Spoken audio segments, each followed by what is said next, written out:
Handa na ba ang inyong mga puso para sa isang kwentong yayanig sa inyong paniniwala tungkol sa karangyaan at pag-ibig?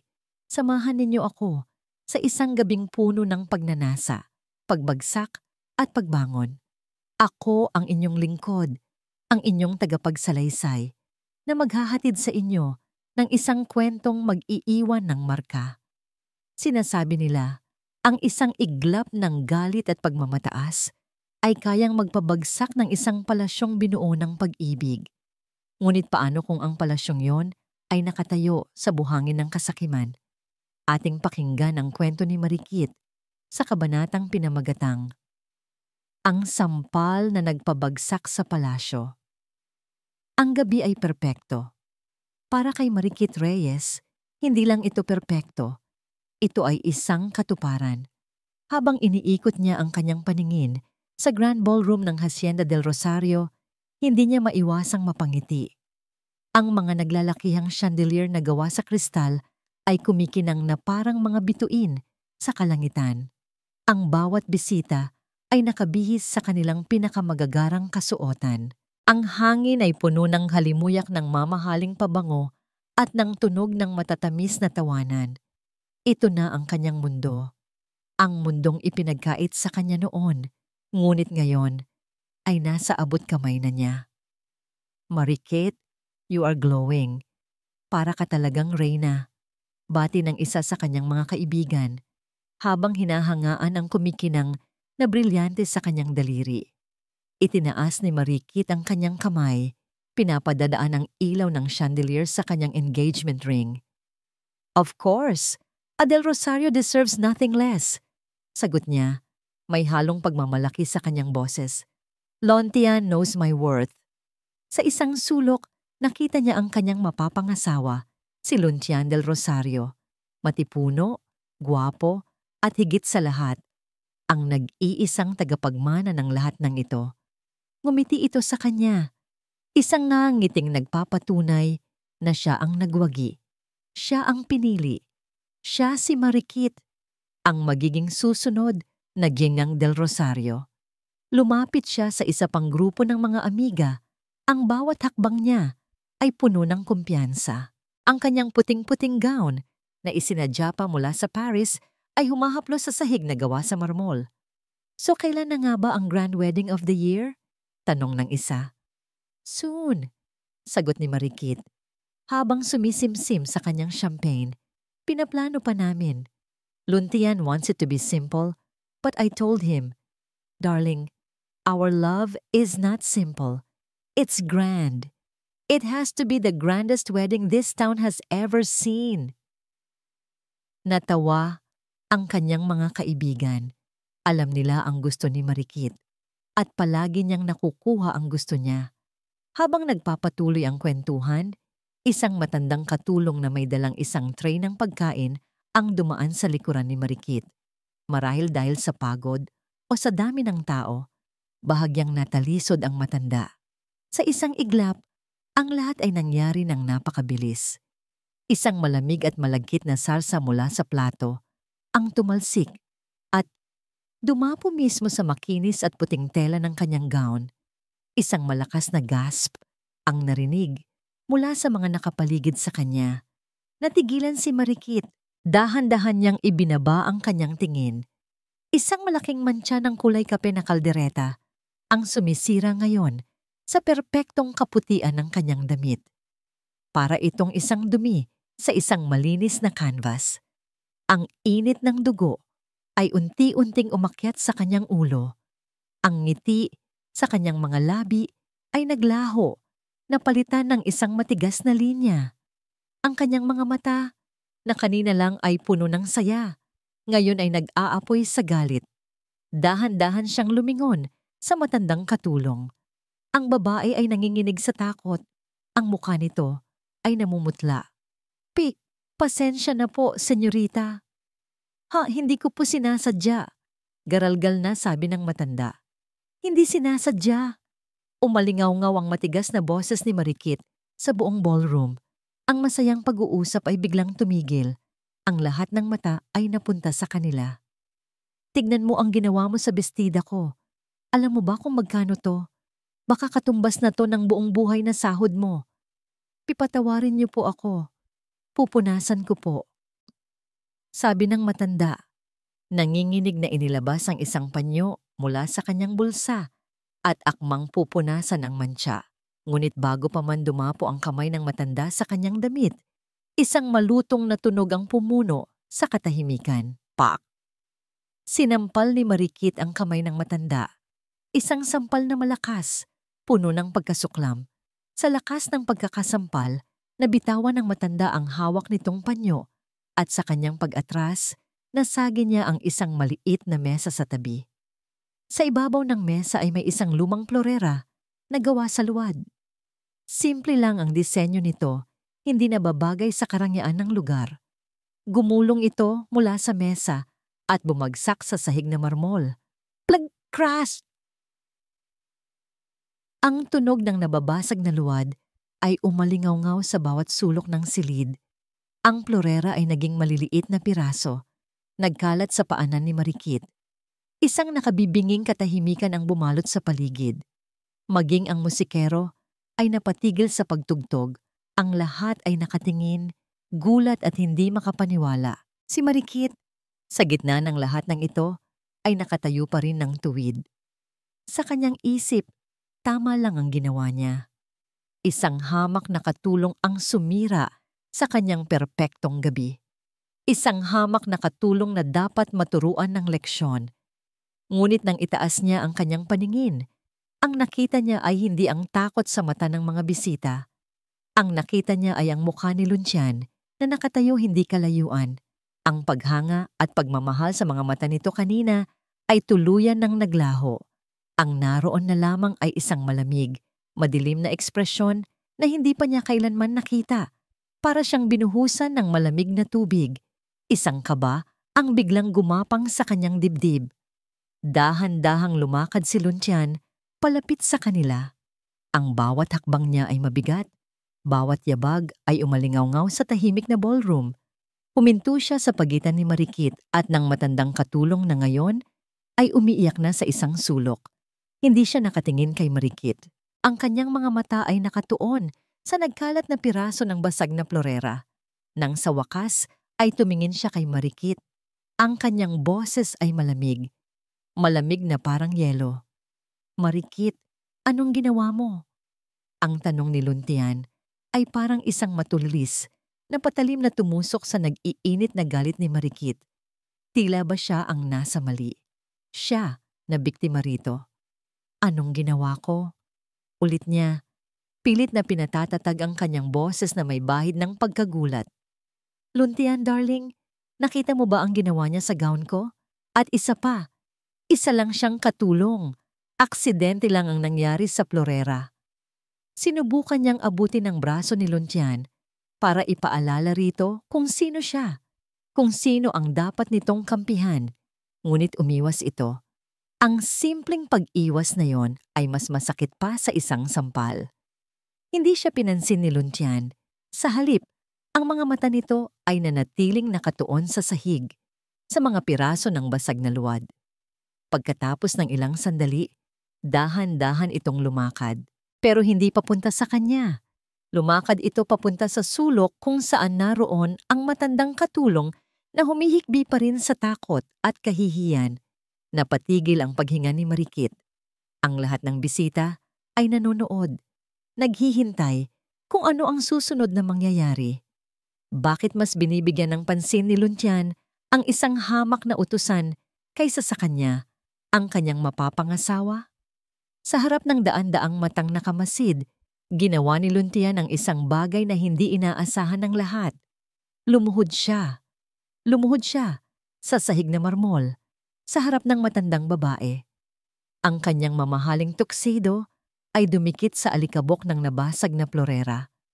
Kinuha niya ang nanginginig na mga kamay ng babae at marahan itong pinunasan gamit ang sarili niyang panyo. Inay, isang salita lang, ngunit ang salitang iyon ay umaling-awngaw sa buong ballroom na parang isang kulog. Inay, hindi maintindihan ni Marikit. Nagkamali ba siya ng dinig? Bakit niya tinatawag na inay Ang katulong na ito, itinayo ni Luntian ang matanda. Inalalya niya ito na parang ito ang pinakamahalagang tao sa buong mundo. Inayos niya ang gusot nitong uniforme at pinunasan ang mga luha sa mga mata nito gamit ang kanyang hinlalaki.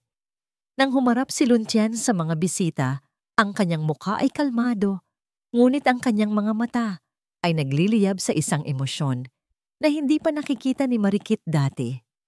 Isang halo ng galit at matinding kalungkutan. Mga kaibigan, pamilya, nagsimula siya. Ang kanyang boses ay malinaw at matatag. Nais kong humingi ng paumanhin sa nasaksihan ninyo ngayong gabi. Nais ko ring ipakilala sa inyo ang isang napaka-espesyal na tao. Iginaya niya ang matandang babae sa kanyang tabi. Marahil ay kilala ninyo siya bilang isa sa mga kasambahay dito sa hasyenda. Ngunit ngayong gabi, nais kong ipakilala siya sa inyo bilang ang tunay na reyna ng tahanang ito. Huminto siya sandali, hinayaang lumubog ang kanyang mga salita sa isipan ng lahat.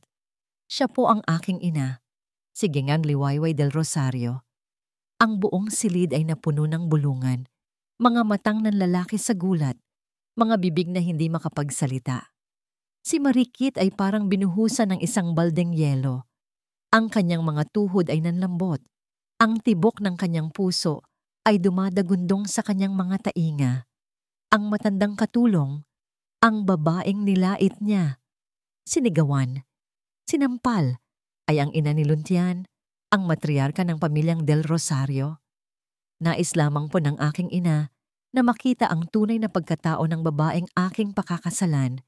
Pagpapatuloy ni Luntian, ang kanyang tingin ngayon ay direktang nakatutok kay Marikit.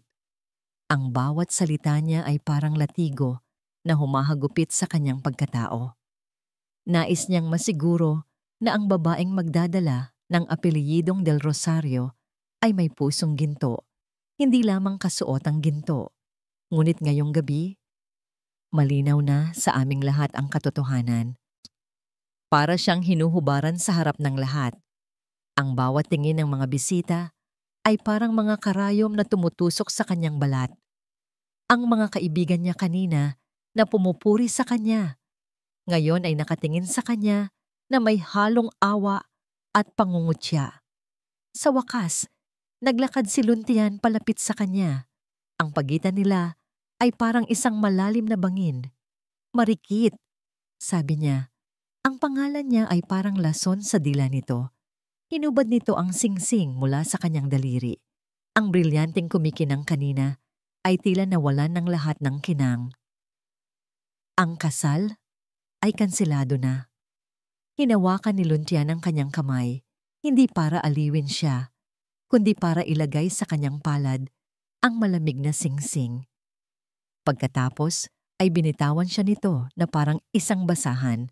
Nakatayo lang doon si Marikit, tulala. Hawak ang singsing na simbolo ng lahat ng kanyang pangarap na ngayon ay durog na. Tumingin siya kay Gong Liwayway. Hindi galit ang nakita niya sa mga mata nito. Ang nakita niya ay isang bagay na mas masahol pa. Matinding pagkadismaya. Isang tingin na nagsasabing, inaasahan kong mas higit pa mula sa'yo. 2 security guard ang magalang na lumapit sa kanya. Ma'am, this way po. Hindi na siya nagpumiglas. Wala nang natirang lakas sa kanya. Habang inaalalayan siya palabas, ang bawat hakbang ay parang isang milya ang layo.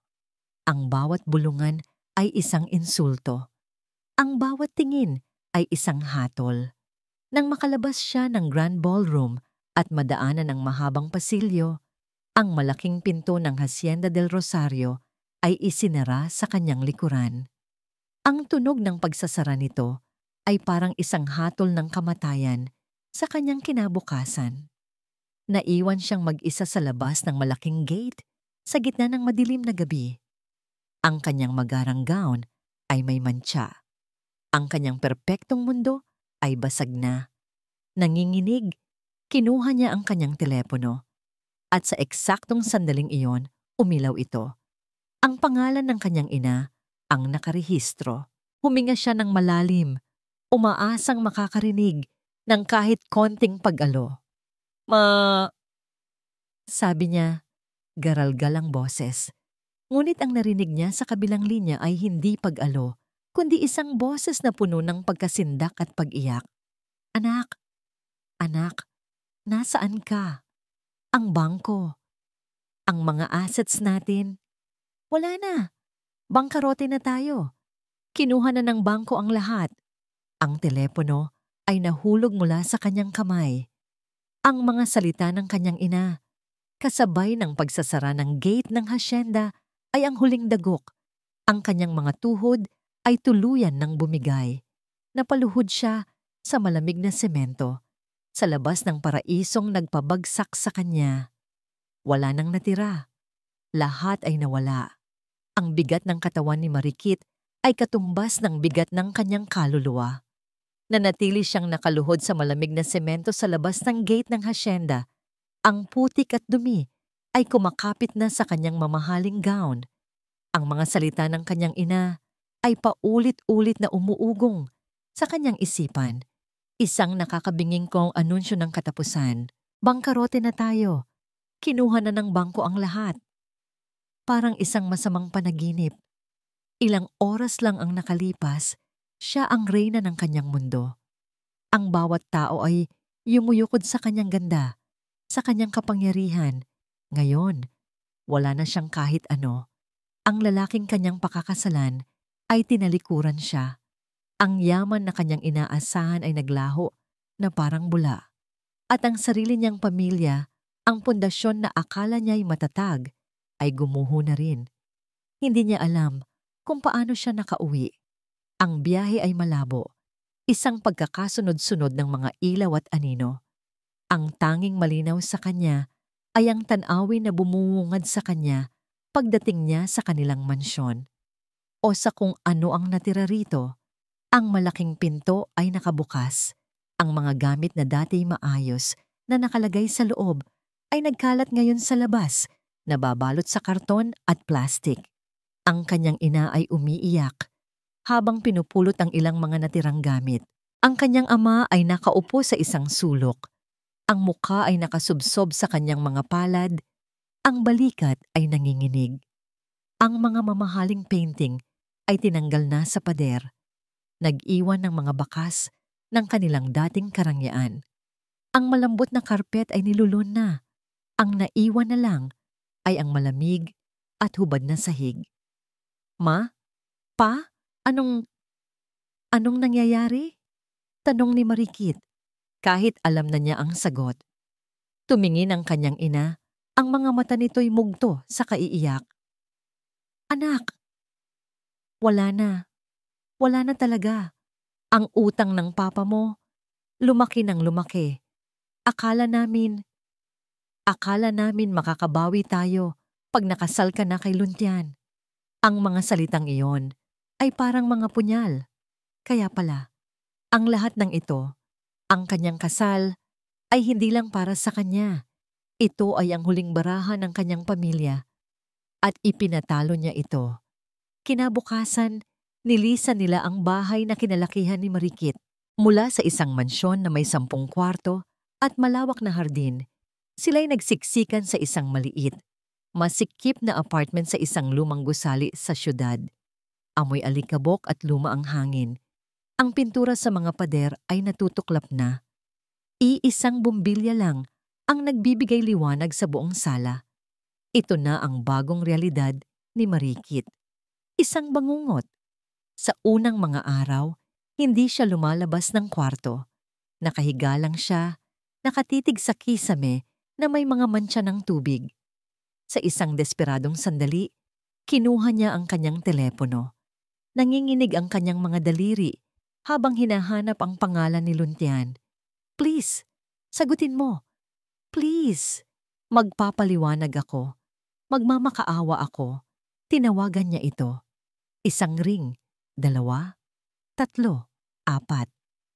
Ang bawat pagring ay parang isang suntok sa kanyang sikmura. Walang sumasagot. Tinawagan niya ulit. Ganoon pa rin. Ang katahimikan sa kabilang linya ay mas malakas pa sa kahit anong sigaw. Malinaw ang mensahe. Ayaw na nitong marinig ang kanyang boses kailanman. Nang gabing iyon, habang nakaupo sa lumang sofa, napadako ang tingin niya sa isang maliit na picture frame na naisalba ng kanyang ina. Ito ay isang litrato niya noong bata pa siya, masayang nakasakay sa balikat ng kanyang ama.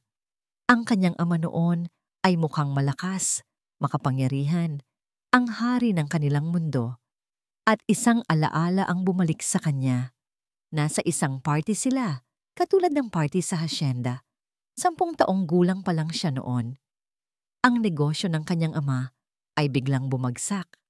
Bigla, ang mga taong dati bumabati sa kanila ay umiiwas na. Narinig niya ang bulungan ng mga dati nilang kaibigan. Kawawa naman sila, sabi ng isa. Akala mo kung sino, yun pala baon sa utang, sabi naman ng isa pa. Nakita niya ang kahihiyan sa mukha ng kanyang mga magulang. At sa gabing iyon, sa kanyang murang isipan, isinumpa niya sa sarili. Hinding-hindi na siya muling makakaranas ng ganitong kahihiyan. Hinding-hindi na siya babalik sa pagiging mahirap. Gagawin niya ang lahat para manatili sa itaas. Ang alaalang iyon ang nagtulak sa kanya na maging sakim. Ang takot na iyon ang naging lason sa kanyang puso. Hindi na niya makayanan ang bigat sa loob ng apartment, ang pag-iyak ng kanyang ina, ang nakakabinging katahimikan ng kanyang ama. Kailangan niya ng hangin, kaya't lumabas siya. Naglakad siya ng walang patutunguhan. Gabi na at nagsimulang umambon. Hindi niya ito ininda. Hinayaan niyang mabasa ng ulan ang kanyang buhok, ang kanyang damit. Ang bawat patak ay parang luha ng langit. Nakikidalamhati sa kanya. Ang mga tao ay nagmamadaling sumilong, nagbubukas ng kani-kanilang payong. Walang pumapansin sa kanya. Isa lang siyang anino sa gitna ng syudad. Ang babaeng sentro ng atensyon sa lahat ng pagtitipon ay isa ng ngayong estranghero na basang-basa sa ulan. Napapadpad siya sa isang parte ng syudad na hindi niya pamilyar. Ang mga naglalakihang gusali ay napalitan ng maliliit at magkakadikit na bahay. Ang mga kalsada ay masikip, ibang-iba sa mundong kanyang ginagalawan. Sa paglakas ng ulan, napilitan siyang sumilong sa ilalim ng isang maliit na bubong ng isang tindahan. Basang-basa at nanginginig sa ginaw, niyakap niya ang kanyang sarili. Wala nang pag-asa, wala nang babalikan. Ito na ang dulo ng lahat. Ngunit sa gitna ng kanyang paghihinagpis, isang bagay ang nakakuha ng kanyang atensyon. Sa kabilang kalye, sa isang maliit na eskinita, may isang ilaw na nanggagaling sa isang maliit na bahay. Isang mainit, kulay gintong ilaw na tila nagyayaya sa gitna ng malamig at madilim na gabi. Ikinurap niya ang kanyang mga mata para aninagin kung ano yon. May isang maliit na karatula na nakasabit sa itaas ng pinto. Gawa sa kahoy, ang mga letra ay simple lang, ngunit malinaw. Kalinaw Sining, Pottery Workshop. Ang ilaw na yon, sa gitna ng kadiliman, ang pangalan, Kalinaw, Kapayapaan. Isang bagay na matagal na niyang hindi nararamdaman. Hindi niya alam kung bakit, ngunit parang may isang hindi maipaliwanag na puwersa ang humihila sa kanya palapit dito. Isang maliit, munting sinag ng liwanag sa pinakamadilim niyang gabi. Dala ng isang hindi maipaliwanag na pag-asa, tumawid si Marikit sa kalsada. Ang bawat hakbang niya papalapit sa mainit na ilaw ng Kalinaw Sining ay isang pakikipaglaban sa sarili. Ang isang bahagi niya ay sumisigaw na tumalikod, na hindi siya nabibilang sa ganitong lugar. Isang lugar na mukhang simple, maalikabok, at ordinaryo. Ngunit ang mas malakas na bahagi, ang bahagi niyang basag na at wala nang babalikan, ang siyang nagpatuloy sa paghakbang. Nang tumayo siya sa harap ng bukas na pinto, nag-atubili siya. Ang amoy ng basang lupa at nasusunog na kahoy ay sumalubong sa kanya. Sa loob, nakita niya ang isang matandang lalaki na nakatalikod, abala sa paghubog ng isang piraso ng luwad sa isang umiikot na gulong. Ang kanyang mga kamay, kahit nakulubot na, ay gumagalaw ng may katiyakan at sining. Sa sahig, ang lupa ay hindi pantay. May mga tuyong putik sa mga sulok. Ang sapatos niyang minsan ay nagkakahalaga ng libo-libo ay lumubog ng bahagya sa malambot na lupa sa may pasukan.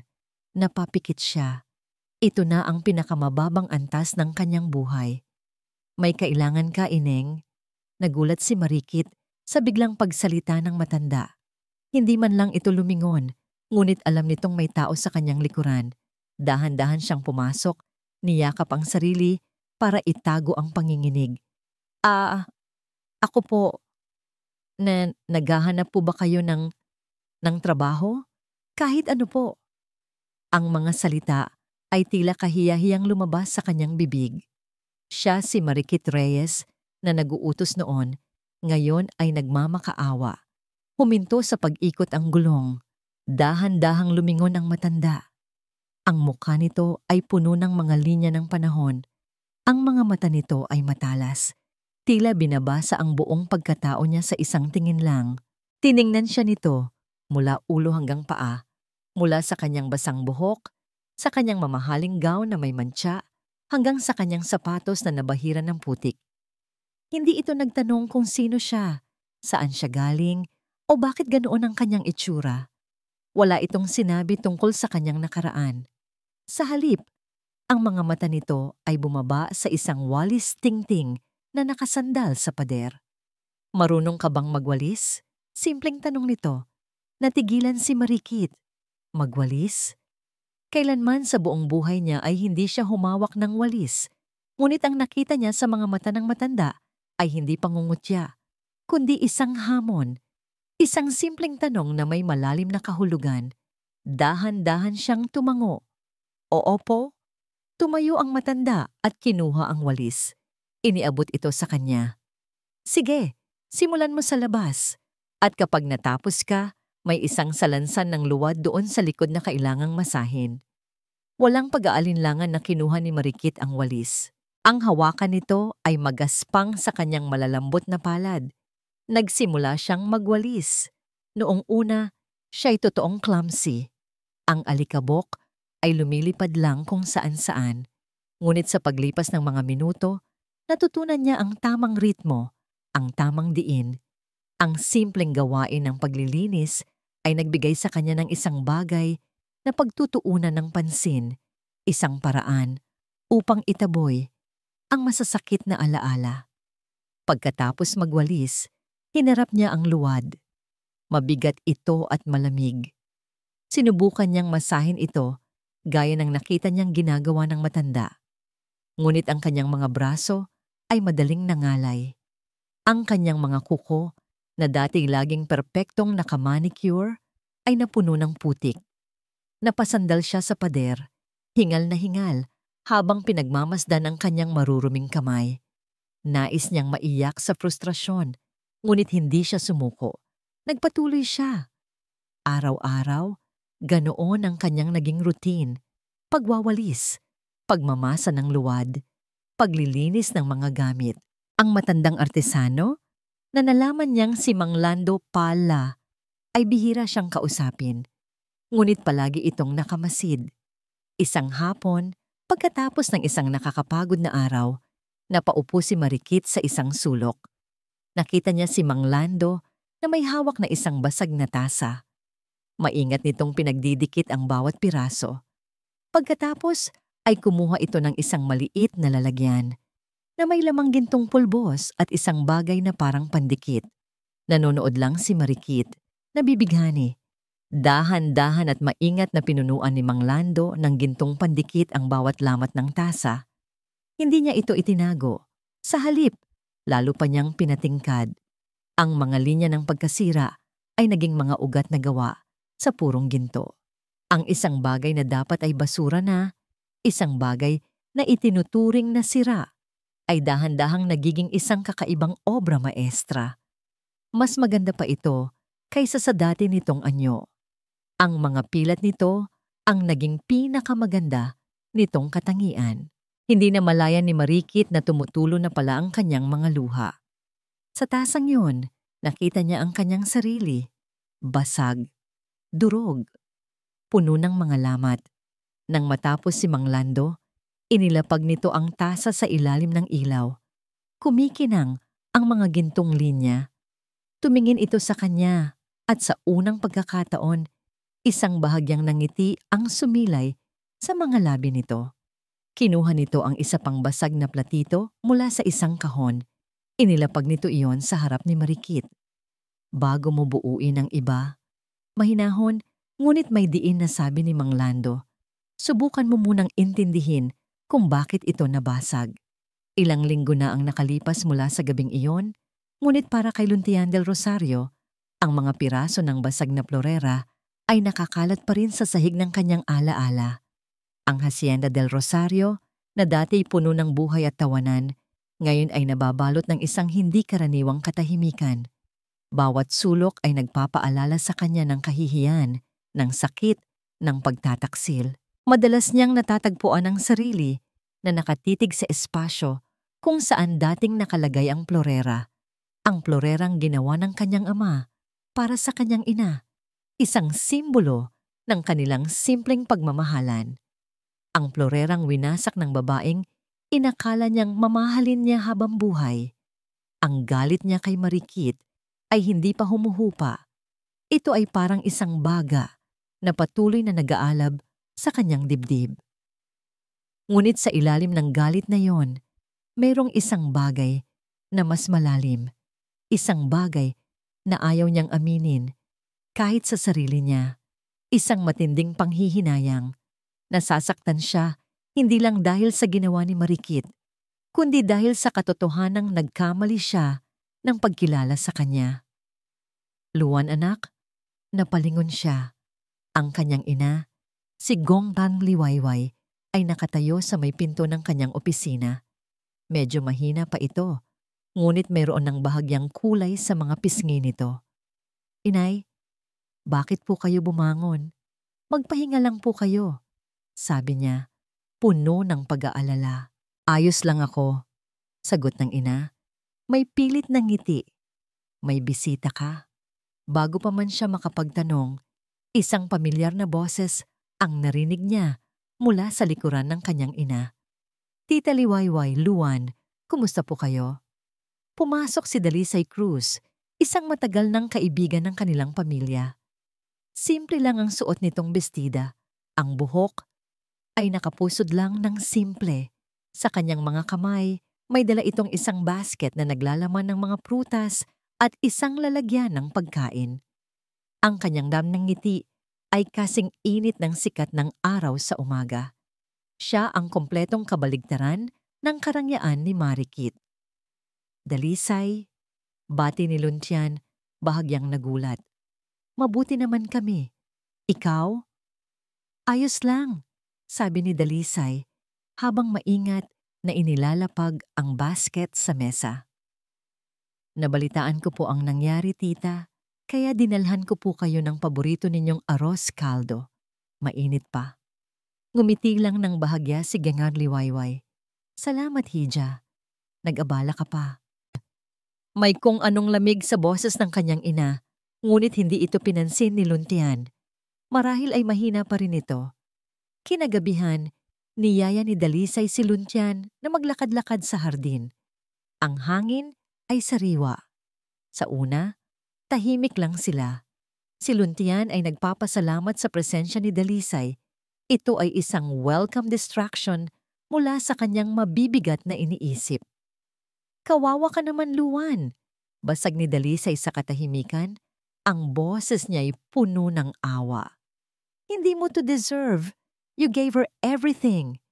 Bumuntong hininga si Luntian. Akala ko kilala ko na siya, Dalisay. Akala ko. Hindi mo kasalanan. Malambing na sabi ni Dalisay, hinawakan ng kanyang braso. Ang paghawak nito ay magaan, ngunit may dalang bigat. Minsan, may mga taong magaling lang magpanggap. Ang mahalaga ay ang pamilya. At nakita ko kung paano mo ipinagtanggol si tita. Iyon ang tunay na lalaki. Iyon ang tunay na Del Rosario. Ang mga salita ni Dalisay ay parang musika sa pandinig ni Luntian. Ito ang mga bagay na kailangan niyang marinig. Pinapagaan nito ang kanyang loob. Habang naglalakad sila pabalik, aksidenteng ipinakita ni Dalisay ang screen ng kanyang telepono. Nag-i-scroll ito sa kanyang social media feed. Ay! Bigla itong napatigil. Tignan mo to, Luan. Pinadala lang sa akin ng kaibigan ko. Itinutok nito sa kanya ang telepono. Isang litrato. Sa litrato, naroon si Marikit. Marumi ang damit, magulo ang buhok, ang mga kamay ay puno ng putik. Nakaupo ito sa sahig ng isang mukhang luma at maruming paggawaan ng paso. Nanigas si Luntian. Isang kuryente ang dumaloy sa kanyang buong katawan. Galit? Awa? Hindi niya masabi. Naku, sabi ni Dalisay, ang boses ay nagpapanggap na nalulungkot. Tignan mo naman siya. Nagtatrabaho sa isang pottery shop. Baka sinusubukan niyang ipakita sa lahat na nagbago na siya. Para maawa ang mga tao sa kanya. Ang lason sa mga salitang yon ay mabisa. Agad nitong pinatay ang anumang bahagyang awa na nagsisimulang tumubo sa puso ni Luntian. O nga naman, isa lang itong palabas. Isa na namang pagpapanggap. Isa na namang paraan para makuha ang gusto niya. Mabilis na ibinaling ni Luntian ang kanyang tingin. Itinikom niya ang kanyang mga panga. Ang puso niyang bahagyang lumambot ay muling tumigas na parang bato. Kahit anong gawin niya, maring sabi niya, mas para sa sarili kaysa kay Dalisay. Hinding-hindi na magbabago ang tingin ko sa kanya. Ang mga salita ni Mang Lando ay tumatak sa isipan ni Marikit habang nakatitig siya sa basag na platito sa kanyang harapan. Intindihin kung bakit ito nabasag. Hindi lang ito tungkol sa platito. Ito ay tungkol sa kanya. Bakit nga ba siya nabasag? Dahil sa takot, sa kasakiman, sa isang pagmamataas na inakala niyang mag-aangat sa kanya, ngunit siya palang naglubog. Sa mga sumunod na araw, ang paggawaan ni Mang Lando ang naging kanyang mundo. Ang bawat gawain, gaano man kababa, ay kanyang ginagampanan ng walang reklamo. Ngunit ang pinakamalaking hamon ay ang pagharap sa sining ng kintsugi. Ang unang subok niya ay isang sakuna. Habang sinusubukang pagdikitin ang 2 piraso ng platito, nanginginig ang kanyang mga kamay. Masyadong mariin ang kanyang pagkakahawak. Sa isang iglap, isang maliit na piraso ang nadurog pa sa kanyang mga daliri. Argh! Sigaw niya sa frustrasyon. Napahagis niya ang natitirang piraso sa mesa. Napasabunot siya sa kanyang buhok at napaiyak. Hindi luha ng pagdadalamhati, kundi luha ng matinding inis sa sarili. Hindi ko kaya to. Hindi ko to kaya. Ang matandang Marikit ay sumisigaw sa loob niya. Hindi ito ang buhay na para sa'yo. Masyado kang maganda para maging madungis. Masyado kang mataas para sa ganitong kababang gawain. Hindi siya pinagalitan ni Mang Lando. Sa halip, lumapit ito ng mahinahon, pinulot ang mga piraso, at umupo sa tabi niya. Hindi ito nagsalita. Kumuha ito ng sarili nitong basag na tasa at nagsimulang magtrabaho. Pinanood siya ni Marikit. Alam mo ba ang kwento ng kintsugi, Hija? Tanong ni Mang Lando habang maingat na naglalagay ng gintong pandikit sa lamat. Umiling lang si Marikit, pinupunasan ang kanyang mga luha. Noong unang panahon, may isang makapangyarihang shogun sa Japan na nabasagan ng paboritong tasang pangtsaa. Mahal na mahal niya ang tasa, kaya't pinadala niya ito sa China para ipaayos. Nang bumalik ito, puno ito ng mga pangit na bakal na grapas. Hindi siya nasiyahan, kaya't inutusan niya ang kanyang mga artesano na humanap ng paraan para ayusin ito ng mas maganda. Huminto sandali si Mang Lando, tinitingnan ang kanyang ginagawa. Ang ginawa ng mga artesano ay isang bagay na kakaiba. Sa halip na itago ang mga lamat, ginawa nila itong pinakamagandang bahagi ng tasa. Nilagyan nila ng ginto. Ipinakita nila na ang pagkasira ay hindi katapusan, kundi bahagi ng kasaysayan ng isang bagay. Isang marka ng katatagan. Tumingin ito ng diretso sa mga mata ni Marikit. Ang mga tao, Hija, ay parang mga paso at tasa. Minsan, Nababasag tayo. Nagkakaroon tayo ng mga lamat dahil sa mga pagkakamali natin, sa sakit na ating nararanasan. Maaari nating itapon ang mga basag na piraso o maaari nating pulutin ulit. At kapag binuo natin ang ating sarili, hindi natin dapat ikahiya ang ating mga pilat. Dahil ang mga pilat na yon, kapag nilagyan natin ng ginto ng pagpapakumbaba at pagkatuto, ang siyang nagpapatunay na tayo'y mas tumibay. Mas naging maganda dahil sa ating pinagdaanan. Ang mga salitang yon ay tumagos sa puso ni Marikit.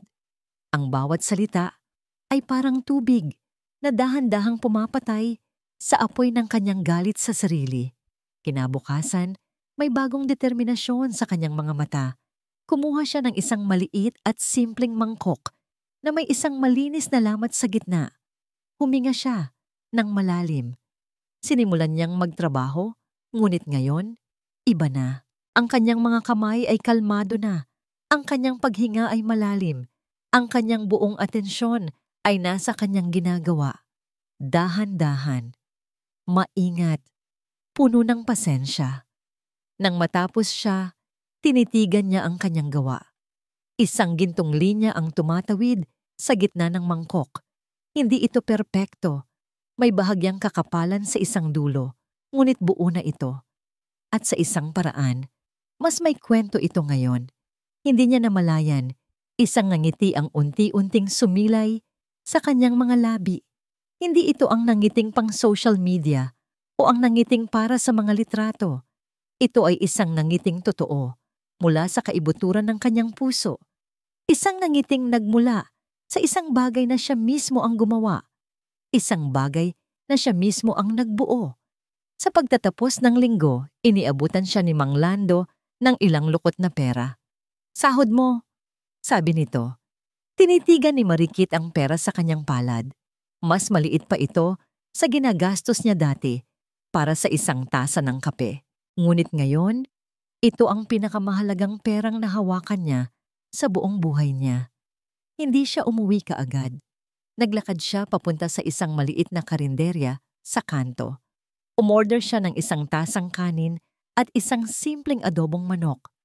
Umupo siya sa isang bangkong kahoy. Habang kumakain, ninamnam niya ang bawat subo.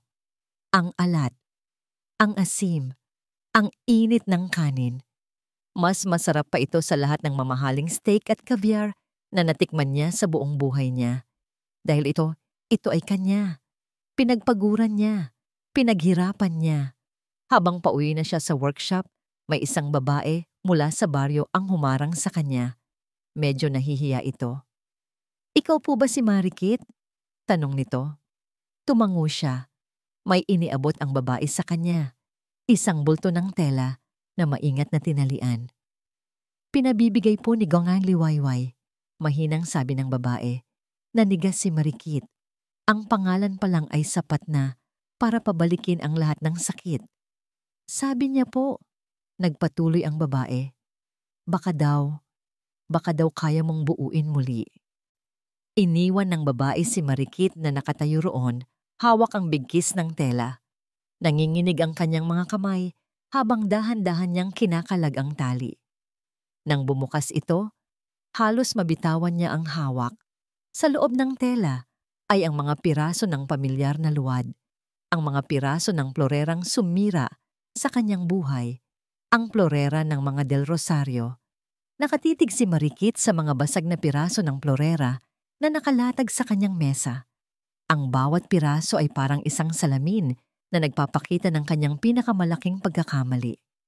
Ang bawat matulis na dulo ay parang isang patalim na tumutusok sa kanyang puso, nagpapaalala ng kanyang kayabangan, ng kanyang kalupitan. Hinawakan niya ang isang piraso. Malamig ito at magaspang. Naalala niya ang itsura nito noong buo pa, simple, walang kinang. Isang bagay na itinuring niyang basura na hindi nababagay sa karangyaan ng hasyenda. Ngayon, habang pinagmamasdan niya ang disenyo nito, ang mga simpleng guhit na inukit sa luwad, nakikita na niya ang tunay nitong halaga. Ito ay gawa ng kamay, puno ng pagmamahal. Napahagulhol siya, hindi na hikbi, kundi isang malakas na iyak ng pagsisisi, isang iyak na nagmumula sa kaibuturan ng kanyang kaluluwa. Niyakap niya ang mga piraso, idinidiin sa kanyang dibdib na parang sa paggawa noon ay maibabalik niya ang lahat. Ngunit huli na. Ang pinsala ay nagawa na. Bakit? Bakit? Bakit niya ito ipinadala sa akin? Tanong niya sa sarili. Patungkol kay Gang Liwayway, para ba ipamukha sa akin ang kasalanan ko? Para ba pahirapan pa ako lalo? Nang mga sumunod na araw, hindi niya magalaw ang mga piraso ng florera. Nakatambak lang ito sa isang sulok, nababalot muli sa tela. Isang paalala ng kanyang kabiguan. Itinuon niya ang kanyang sarili sa ibang mga gawain, sa pag-aayos ng ibang mga basag na paso, ngunit ang kanyang isipan ay laging bumabalik sa florerang iyon. Isang umaga, habang nagwawalis sa labas ng workshop, narinig niya ang usapan ng dalawang babaeng nagdaraan. Naku, kawawa naman si Ging Anan Liwayway, sabi ng isa. Bigla na lang daw nanlambot kahapon. Isinugod daw sa ospital. Oo nga raw sagot ng isa pa.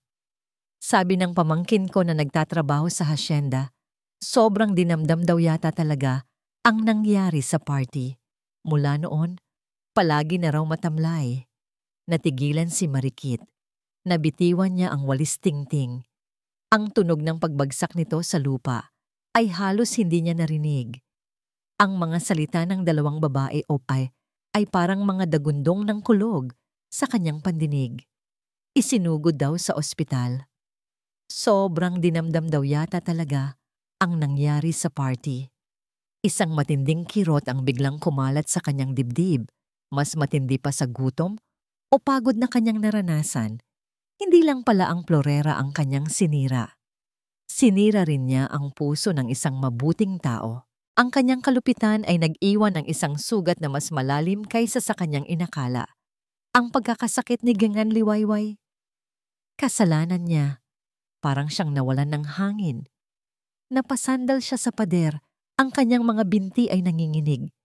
Ang bigat ng kanyang kasalanan ay tila isang malaking bato na pumipit-pit sa kanya. Hiya, ayos ka lang? Ang boses ni Mang Lando ang nagpabalik sa kanya sa kasalukuyan. Nakatayo ito sa may pinto.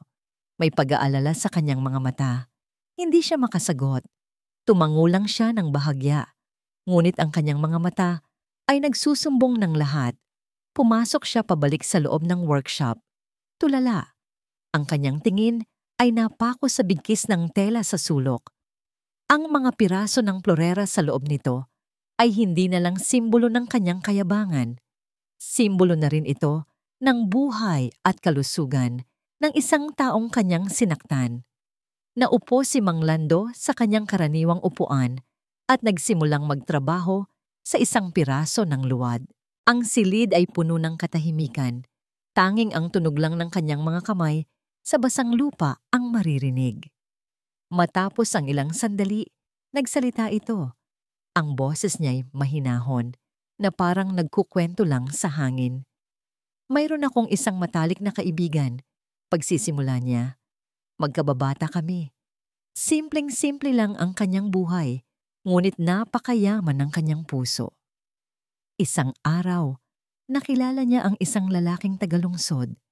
Mayaman, makapangyarihan, marami ang tumutol. Sabi nila, langis at tubig daw sila. Pero nagmahalan sila ng tunay.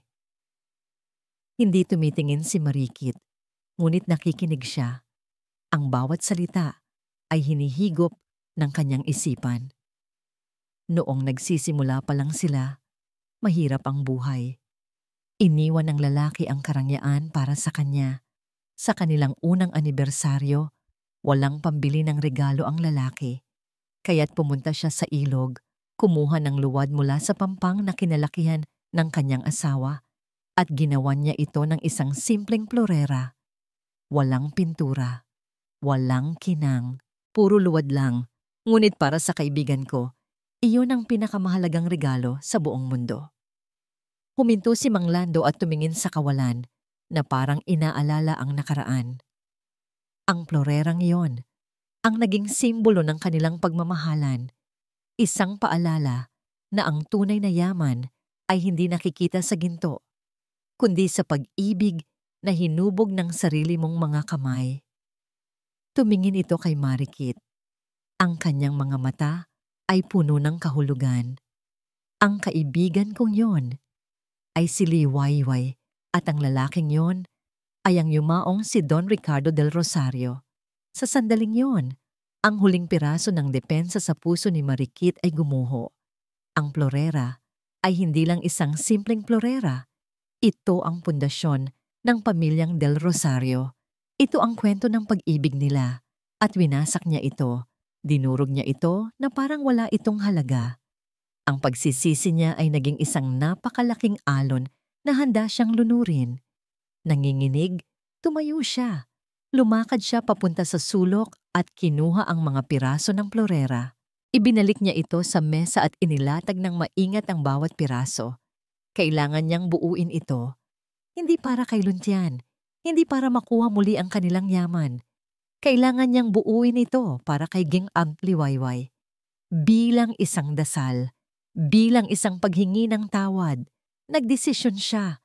Pupunta siya sa ospital, hindi para magpakita. Gusto niya lang masigurong ayos lang ito. Ngunit habang papalapit na siya sa pintuan ng workshop, naaninag niya sa di kalayuan ang figura ni Dalisay Cruz na bumababa sa isang mamahaling sasakyan. May dalang isang malaking basket ng prutas. Mukhang papunta rin ito sa ospital. Huminto si Marikit. Isang ideya ang biglang pumasok sa kanyang isip. Mas masakit, mas mapagkumbaba. Hindi siya ang dapat naroon. Baka lalo lang makasama ang presensya niya. Sa halip, lumiko siya at nagtungo sa isang maliit na tindahan ng mga halamang gamot sa baryo. May isang bagay siyang gagawin. Isang bagay na maliit ngunit mula sa puso. Ngunit ang hindi niya alam, sa kanyang pagpapasya, ay ang pagsisimula ng isang bagong pagsubok. Isang pagsubok na muli siyang itutulak sa bingit ng kawalan ng pag-asa. Sa maliit na kusina ng workshop, pinaghalo ni Marikit ang mga halamang gamot na kanyang binili. Natutunan niya mula sa isang matandang babae sa baryo na ang sabaw nito ay mabuti para sa mga may sakit, pampalakas ng katawan at pampakalma. Hindi ito grandioso, hindi ito mamahalin, ngunit ito ang tanging paraan na alam niya para maiparating ang kanyang pagsisisi kahit sa malayo. Maingat niyang isinalin ang mainit na sabaw sa isang lumang thermos na ipinahiram ni Mang Lando.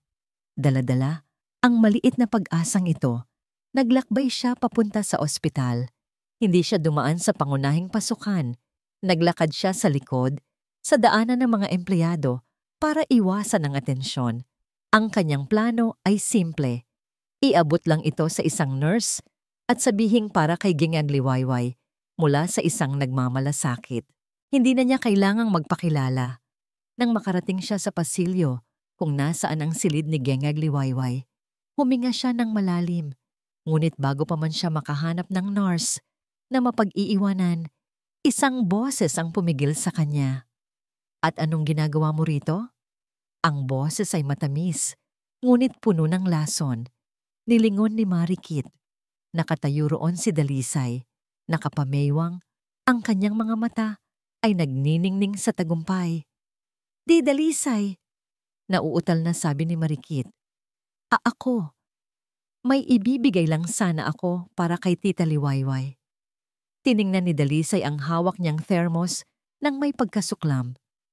Ano yan? Kung ano-anong pinulot mo sa tabi-tabi.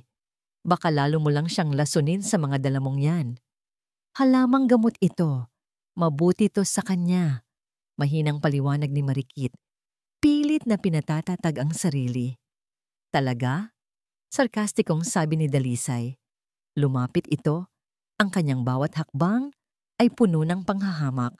Marikit, Marikit, hindi ka pa ba tapos sa pagpapanggap mo? Akala mo ba maluloko mo ulit sila sa paawa-awa effect mo? Nakita na nila ang tunay mong kulay. Isa kang manggagamit. Isang sakim na ahas. Hindi totoo yan. Hindi totoo? Tumawa si Dalisay. Pagkatapos mong wasakin ang pinakamahalagang pag-aari ng pamilya nila, Pagkatapos mong halos atakihin sa puso si Tita Liwayway dahil sa ginawa mo? At ngayon, babalik ka rito na parang isang anghel ng awa? Ang kapal ng mukha mo. Ang bawat salita ni Dalisay ay parang isang sampal. Mas masakit pa sa sampal na ibinigay niya noon sa ina ni Luntian dahil ang bawat salita ay may katotohanan. Sinubukan ni Marikit na lampasan si Dalisay. Ibibigay ko lang to. Ngunit hinarangan siya ni Dalisay. Hindi mo na sila guguluhin pa. Sinubukan nitong agawin ang thermos mula sa kamay ni Marikit. Bitawan mo ko, sabi ni Marikit. Pilit na binabawi ang thermos. Umalis ka, sabi. Sigaw ni Dalisay. Sa kanilang paghahatakan, natabig ni Dalisay ang thermos. Ang takip nito ay bahagyang bumukas at ang mainit na sabaw ay tumapon. Isang bahagi sa sahig at isang bahagi sa braso ni Dalisay. Aray! Biglang sigaw ni Dalisay. Isang sigaw na puno ng pagkukunwari. Sinunog mo ko! Tulong! Ang sigaw na yon ay umalingaw-ngaw sa tahimik na pasilyo. Sa isang iglap, bumukas ang pinto ng silid ni Geng Liwayway at lumabas si Luntian. Ang una niyang nakita ay si Dalisay na hawak ang namumulang braso. Ang sumunod ay ang basag na thermos sa sahig at ang huli ay ang mukha ni Marikit, puno ng gulat, takot at pagkakasala. Para kay Luntian, ang eksena ay malinaw. Si Marikit ay muling nanggugulo. Anong nangyayari dito? Matigas na tanong ni Luntian. Luan? Umiiyak na, sabi ni Dalisay. Tumakbo sa likod niya para magtago. Si Marikit. Ayaw niyang paawat. Tinapunan niya ako ng mainit na. Hindi ko alam kung ano to. Ang tingin ni Luntian kay Marikit ay puno ng isang bagay na mas masahol pa sa galit. Puno ito ng sukdulan at pinal na pagkadismaya. Isang tingin na nagsasabing, wala ka na talagang pag-asa. Marikit, sabi niya. Ang kanyang boses ay kalmado, ngunit nakakapanindig balahibo. Hindi ka pa ba napapagod? Luntian, hindi. Hindi totoo yan. Nagkamali ka ng... Sinubukan ni Marikit na magpaliwanag, ngunit ang kanyang lalamunan ay tila may bumara. Tama na, putol ni Luntian. Nakita ko ang lahat ng kailangan kong makita. Lumapit siya kay Marikit. Ang kanyang mukha ay isang pulgada na lang ang layo. Ang lamig sa kanyang mga mata ay parang kayang magpayelo ng impyerno. Umalis ka na. Huwag ka nang babalik. Ang mga salitang iyon, binitawan ng may buong bigat at autoridad, ang siyang tuluyang dumasag sa natitirang pag-asa ni Marikit. Huwag ka nang magpapakita sa akin, sa pamilya ko, kahit kailan. Tapos na tayo. Tumalikod si Luntian at inalalayan ang umiiyak na si Dalisay pabalik sa silid. Ang pinto ay isinara nang may dahan-dahan ngunit pinal na tunog. Naiwan si Marikit na nakatayo sa pasilyo, mag-isa. Nakatingin sa basag na thermos sa sahig, sa natapong sabaw na simbolo ng kanyang huling nabigong pag-asa. Lahat ay nawala. Wala nang natira. Walang daan pabalik. Habang naglalakad siya papalayo sa ospital na yon, sa unang pagkakataon, naniwala siyang marahil may mga taong tulad niya na hindi na karapat-dapat pang mapatawad. Marahil, ang ibang mga bagay na nabasag ay hindi na talaga kailanman maaaring mabuo muli. Ang paglalakbay pabalik sa Kalinaw Sining ay ang pinakamabigat na paglalakbay sa buhay ni Marikit. Ang bawat hakbang ay parang paghatak sa isang mabigat na kadena na nakatali sa kanyang mga paa. Ang kadena ng kanyang huling kabiguan. Ang mga salita ni Luntian ay isang walang tigil na parusa sa kanyang isipan. Huwag ka nang babalik. Tapos na tayo. Pumasok siya sa workshop na parang isang multo, basang-basa. Walang emosyon, walang buhay. Nadatnan niya si Mang Lando na nag-aayos ng mga paso sa isang estante. Tumingin ito sa kanya at sa isang tingin lang, nabasa nito ang lahat. Ang pagbagsak, ang pagkadurog. Hindi ito nagtanong. Hinayaan lang siya nitong pumasok at maupo sa isang sulok. Ang tingin ni Marikit ay napunta sa mesang pinagtatrabahuhan niya. Naroon ang mga piraso ng florera ng Del Rosario, naghihintay. Nagsimula siyang magtrabaho rito, hindi para sa sarili niya, kundi para kay Gingaw Mohliwayway. Ngunit ngayon, ano pa ang silbi? Ang tulay na sinubukan niyang itayo ay sinunog na mismo ni Luntian. Ang anumang gawin niya ay wala ng halaga. Tumayo siya. Ang kanyang mga kilos ay mabagal, mekanikal. Lumapit siya sa mesa. Dahan-dahan, sinimulan niyang pulutin ang mga piraso ng florera, ngunit hindi para ayusin. Pupulutin niya ang mga ito para itapon, para wakasan na ang lahat, para tanggapin na may mga bagay na hindi na talaga maaayos. Habang ang kanyang mga daliri ay nakahawak na sa unang piraso, handa nang ilagay sa basurahan, isang mainit at magaspang na kamay ang marahang pumigil sa kanya, pumapatong sa ibabaw ng kanyang kamay. Hija. Ang boses ni Mang Lando ay mahinahon, ngunit may awtoridad na pumigil sa kanyang paggalaw. Huwag mong itapon ang isang bagay na pinaniniwalaan pa ng iba. Tumingin si Marikit sa kanya. Ang kanyang mga mata ay blanko. Wala na pong naniniwala, Mang Lando. Wala na pong pag-asa. Hindi binitiwan ni Mang Lando ang kanyang kamay. Sa halip, iginiya siya nito paupo. Umupo rin ito sa kanyang harapan. Tinitigan siya nito ng diretso sa mata. Sinabi ko sa iyo ang kwento ng kintsugi, hindi ba? Na ang mga lamat ang nagpapaganda sa isang bagay, sabi nito. Pero hindi ko sinabi sa iyo ang buong kwento kung bakit narito ang florerang yan. Kinunutan ni Marikit ng noo. Hindi maintindihan. Alam mo ba kung bakit kita tinanggap dito noong gabing iyon? Kahit na ang itsura mo ay halatang hindi nababagay sa lugar na ito? Pagpapatuloy ng matanda. Alam mo ba kung bakit sa dinami-dami ng pwedeng mapuntahan, dito ka dinala ng iyong mga paa? Umiling si Marikit. Dahil hindi iyon nagkataon lang, Hija. Ito ay isang plano. Natigilan si Marikit. Ang kaibigan kong si Liwayway, sabi ni Mang Lando. Matapos ang gabing iyon sa hasyenda, hindi galit ang naramdaman niya. Lungkot. Dahil nakita niya sa iyo hindi ang isang masamang tao, kundi isang taong naliligaw, isang taong takot. Kaya't tumawag siya sa akin. Ang puso ni Marikit ay nagsimulang tumibok ng mabilis. Biglang nagbago ang eksena sa isipan ni Marikit, dinala siya sa isang alaala na hindi kanya. Flashback sound, soft piano music, the sound of a gentle phone call. Nasa loob ng kanyang opisina si Mang Lando, kausap sa telepono si Liwayway. Ang boses nito sa kabilang linya ay mahinahon, ngunit may bahid ng lungkot. Lando, kaibigan ko, sabi ni Liwayway, kailangan ko ang tulong mo.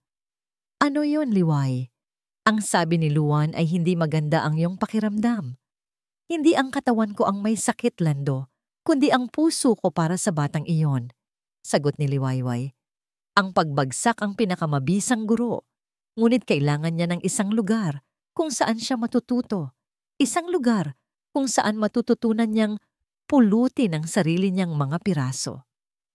May pag-aalinlangan sa boses ni Mang Lando. Liway, sigurado ka ba? Paano kung naniniwala akong may ginto sa loob ng puso niya, natatabunan lang ng putik ng takot at paghahangad? Mahinahong sabi ni Liwayway. Hindi ko siya maaaring tulungan ng direkta. Kailangan niyang mahanap ang daan ng mag-isa. Ang magagawa ko lang ay magbukas ng isang pinto. Ikaw ang pinto na yon, Lando. At ang florerang ito ang magiging susi niya. Hayaan mong siya mismo ang magbuo nito. At sa paggawa noon, mabubuo rin niya ang kanyang sarili. Flashback sound fades. Returning to the present ambience of the workshop, bumalik si Marikit sa kasalukuyan. Ang kanyang mga mata ay nanlalaki sa hindi makapaniwalang pagkaunawa. Ang mga luha ay nagsimulang mamuo sa gilid ng kanyang mga mata. Ngunit sa pagkakataong ito, hindi ito luha ng pighati. Ito ay luha ng pasasalamat. Si Gumang Paliwayway, ang babaeng kanyang sinaktan, ang babaeng halos atakihin sa puso dahil sa kanya, ay hindi siya sinukuan. Mula pa sa simula, binigyan na siya nito ng pagkakataon. Naniwala ito sa kanya, kahit noong siya mismo ay hindi naniniwala sa sarili niya.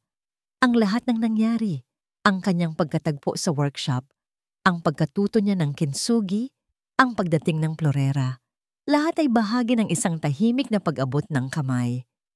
Isang malakas na emosyon ang bumuhos sa kanyang puso. Tinatangay ang lahat ng sakit at kawalan ng pag-asa. Pinalitan ito ng isang bagong lakas, isang bagong determinasyon. Tumingin siya sa mga piraso ng florera sa mesa. Hindi na ito mga simbolo ng kanyang kabiguan. Ito na ngayon ang mga simbolo ng pananampalataya ni Gengel Aliwayway sa kanya. At hindi niya bibiguin ang pananampalatayang yon. Pinunasan niya ang kanyang mga luha. Ang kanyang mga kamay na kanina'y nanginginig sa kawalan, ngayon ay matatag at puno ng layunin. Maingat niyang kinuha ang huling piraso ng florera na hindi pa niya naididikit. Kumuha siya ng pandikit at ng gintong pulbos, kalmado, nakapokus. Ang buong mundo niya ay lumiit sa espasyo sa pagitan ng kanyang mga kamay at ng huling pirasong yon. Dahan-dahan, dahan-dahan. Inilapat niya ito. Click! Ang tunog ay halos hindi maririnig. Ngunit para kay Marikit, ito ang pinakamalakas na tunog sa buong mundo. Ang huling piraso ay perpektong pumasok sa lugar nito. Itinayo niya ang florera. Buo na ito. Ang katawan nitong gawa sa simpleng luwad ay nababalot ngayon ng mga kumikinang na ugat na gawa sa ginto. Ang mga lamat na dati tanda ng karahasan at pagkasira ay siya na ngayong korona nito. Mas maganda ito. Mas matatag, mas may kwento. Hawak ang florerang simbolo ng panibagong pag-asa, tumingin si Marikit kay Mang Lando at pagkatapos ay sa labas. Alam na niya ang dapat niyang gawin. Ang pagbabalik ni Marikit sa Hacienda del Rosario ay ibang-iba sa kanyang pag-alis. Wala na ang kaba, wala na ang pagmamakaawa.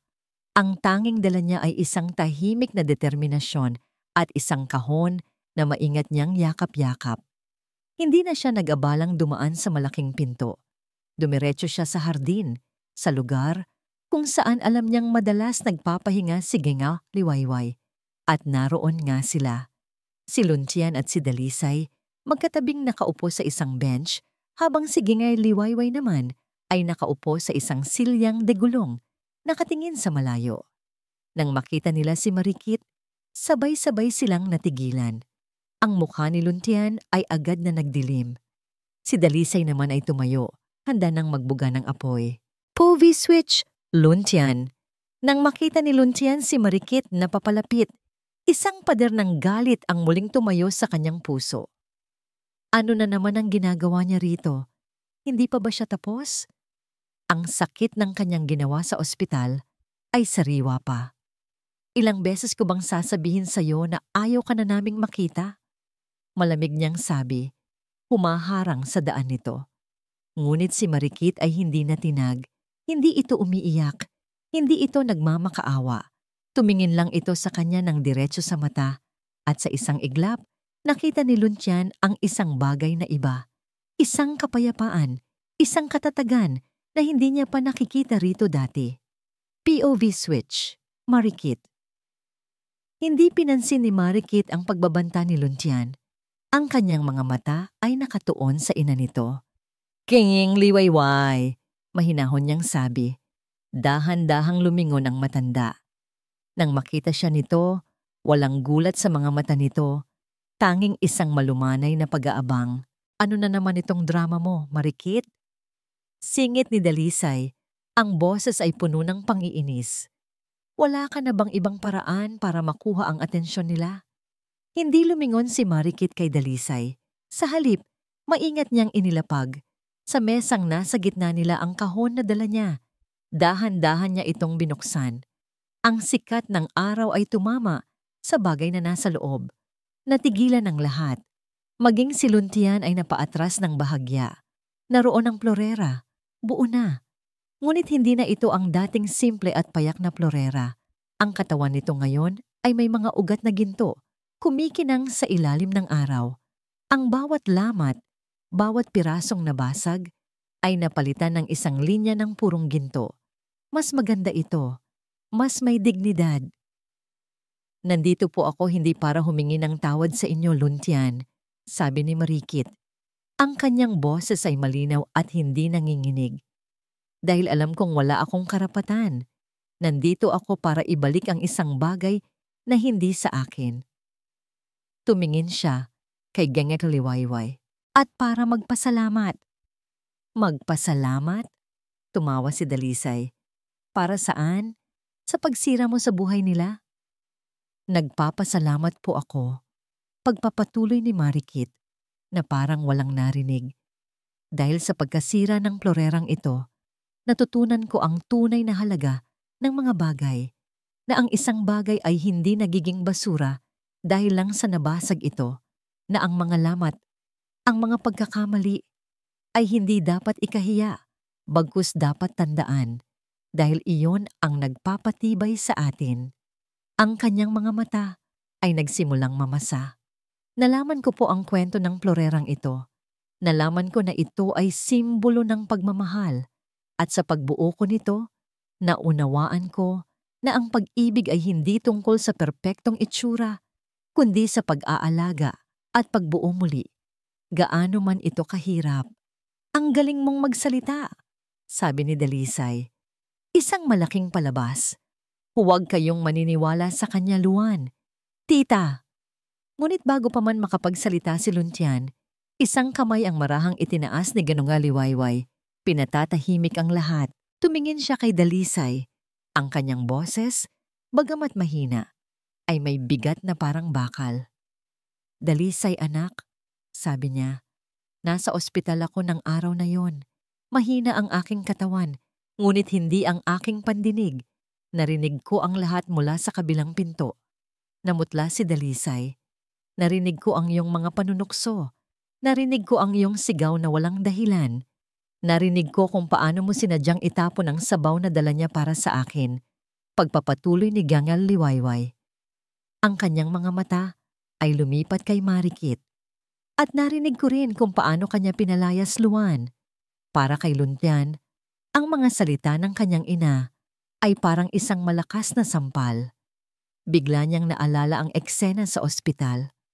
Ang takot sa mata ni Marikit. Ang tila pekeng pag-iyak ni Dalisay. Ang lahat ay biglang luminaw. Titita, hindi po totoo yan. Nauutal na, sabi ni Dalisay. Ang kanyang pagkukunwari ay nagsisimula ng gumuho. Sa sinungaling siya. Ang ginto ay kumikinang kahit sa putikan, Dalisay. Matigas na sabi ni Gangan Liwayway. At ang pagpapanggap, gaano man kagaling, ay lumalabas din ang tunay na kulay sa huli. Salamat sa iyong pag-aalaga, ngunit sapat na. Iyon lang ang sinabi niya, ngunit ang kahulugan ay malinaw. Walang nagawa si Dalisay kundi ang dahan-dahang tumalikod. Ang kanyang mukha ay puno ng kahihiyan at pagkagapi. Naglakad siya papalayo, ang kanyang simple at mapagkumbabang imahe ay durog na, tulad ng plorerang minsan nang winasak ni Marikit. Naiwan ang tatlo sa hardin, si Marikit, si Luntian, at si Gang Liwayway. Ang katahimikan ay nabasag lamang ng huni ng mga ibon. Tumayo si Marikit. Aalis na po ako. Hindi siya humihingi ng anuman. Tapos na ang kanyang misyon. Ngunit nang tumalikod na siya para umalis, isang boses ang pumigil sa kanya. Ang boses ni Luntian. Mahina, nanginginig, at puno ng isang emosyon na matagal nang nawala. Marikit, patawad. Nakatayo si Marikit. Ang kanyang likod ay nakaharap pa rin kay Luntian. Ang salitang patawad ay nanatiling nakalutang sa hangin, isang alay na hindi niya inaasahan. Dahan-dahan siyang lumingon. Nakita niya si Luntian, hindi bilang ang aroganteng bilyonaryo na dati niyang kilala, kundi bilang isang lalaking hubad ang kaluluwa. Ang mga mata ay puno ng pagsisising hindi maitatago. Hindi siya makatingin ng diretso sa kanya. Ang tingin nito ay bumabagsak sa lupa, sa kanyang mga kamay, kahit saan. Huwag lang sa mga mata ni Marikit. Hindi siya sumagot kaagad. Sa halip, lumakad siya pabalik sa mesa. Marahan niyang hinaplos ang isa sa mga gintong linya sa florera. Noong una, mahina niyang sabi na parang kinakausap ang florera. Ang nakikita ko lang ay ang mga lamat, ang mga pagkakamali, ang kapangitan ng pagkasira. Lumapit si Luntian na parang isang magnet na hinihila papalapit. Tumayo siya sa kabilang panig ng mesa. Ang florera ay nasa gitna nila. Hinaplos din niya ang isang gintong linya sa kabilang panig. Ang kanyang mga daliri ay halos abot kamay na lang mula sa mga daliri ni Marikit. Mas maganda siya ngayon. Halos pabulong na, sabi ni Luntian. Isang maliit na ngiti ang sumilay sa mga labi ni Marikit. Mas maganda siya dahil hindi na niya itinatago ang kanyang mga pilat. Ipinagmamalaki niya ang mga ito.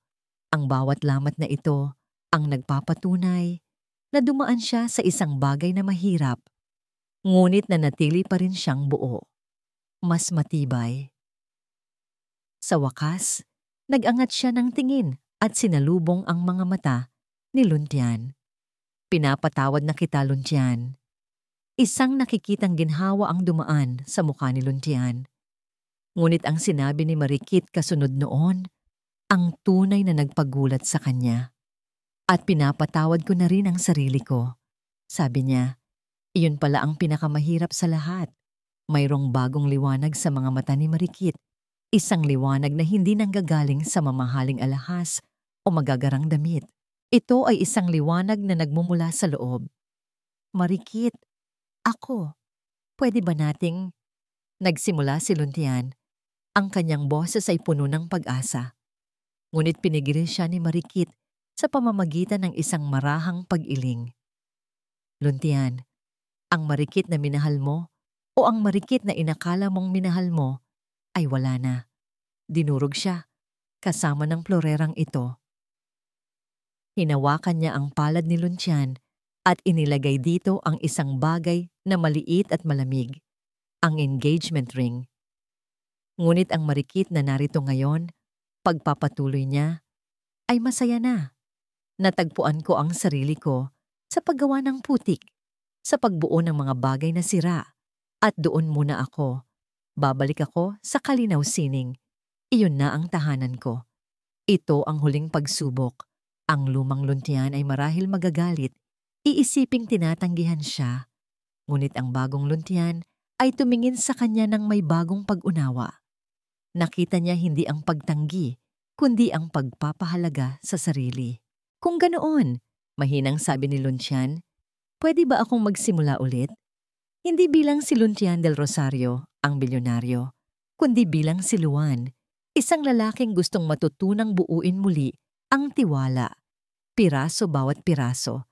Isang lalaking gustong makilala ang babaeng kayang gawing ginto ang mga lamat. Sa likuran nila, isang nangiti ang sumilay sa mga labi ni Gingliwayway habang pinanonood ang dalawa. Makalipas ang ilang araw sa ilalim ng isang malaking puno ng mangga sa labas ng Kalinaw Sining, magkaharap na nakaupo sina Marikit at Luan. Walang magarang mesa, walang mamahaling kubyertos. Ang naroon lang ay isang simpleng mesang kahoy. Inilapag ni Marikit ang 2 tasa ng mainit na tsa. Ang mga tasa ay simple, hindi perpekto ang pagkakagawa, ngunit may sariling ganda, gawa ng sarili niyang mga kamay. Inabot ni Luan ang isang tasa, ang init nito ay gumapang sa kanyang mga palad. Tinitigan niya si Marikit sa ibabaw ng steaming cup.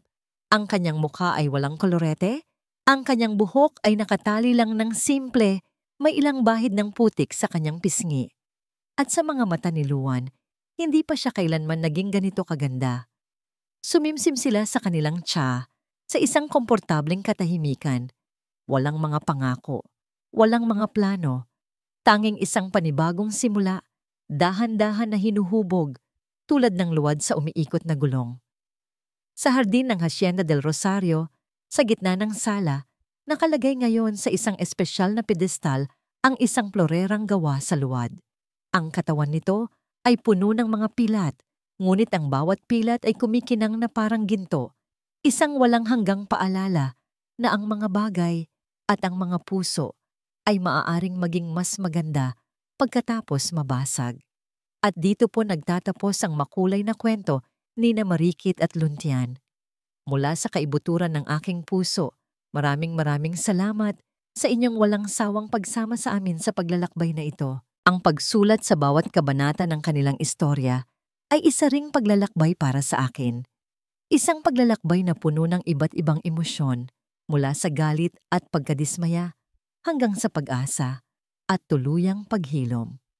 Bawat salita ay nagmula sa pagnanais na makapaghatid ng isang kwentong hindi lang basta maririnig, kundi tunay na mararamdaman. Sana, tulad ng Florera ni Marikit, ay baunin natin ang aral na ang ating mga lamat at pagkakamali sa buhay ay hindi dahilan para tayo'y sumuko. Ang mga ito, kapag hinarap ng may pagpapakumbaba at pinuno ng ginto ng pagpapatawad, ang siyang nagbibigay sa atin ng kakaibang ganda at katatagan, na ang tunay na pag-ibig ay hindi naghahanap ng perpeksyon, kundi marunong magbuo ng anumang nasira. Nais kong marinig ang inyong mga saloobin. Anong bahagi ng kwento ang pinakatumatak sa inyong puso? Ano ang inyong natutunan? Huwag po kayong mag-atubiling ibahagi ang inyong mga komento sa ibaba. Ang inyong mga mensahe ang nagsisilbing inspirasyon at lakas para sa akin na magpatuloy sa paghabi ng mga kwentong tulad nito, kwento at kilig.